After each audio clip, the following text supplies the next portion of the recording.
রাঙ্কুর ভট্টাচার্য এলেন মতুয়াপাড়া কল্যাণগ্রাম পলতায়।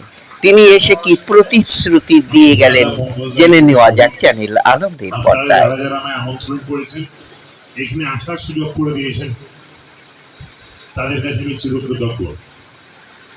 এই যে পরিবেশে আমি পেলাম, আপনারা যেভাবে আমায় নিজের করে নিলেন, বিশ্বাস করুন এই ঋণ আমি ভুলব না। মায়েরা আমায় আশীর্বাদ করবেন। জয় জয় শান্তি হরি প্রমানন্দে।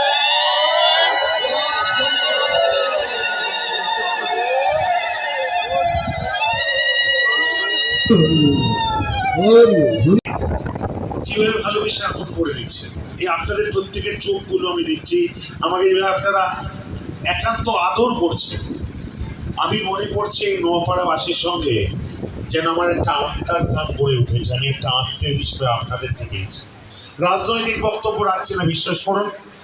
আমি সুযোগ পাওয়ার পর আগে 5 বছর আমার উজ্জ্বল উপস্থিতি এবং আমার দেওয়া কথার যত শতাংশ রাখতে পারছি, তার উপর নির্ভর করে আমার 35 বছরের জীবন তৈরি হবে। আমি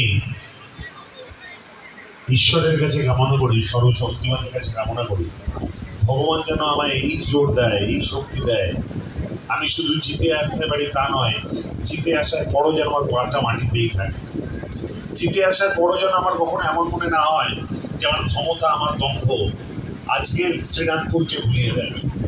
আপনারা মায়েরা, দিদিরা, পিসিরা, আপনাদের কাছে অনুরোধ জানাই, যদি কোনোদিন আমি ভুল পথেও চালিত হই, আমার মায়ের মতো, পিসির মতো, দিদির মতো আমার ভুলটা শুধরে দেবে।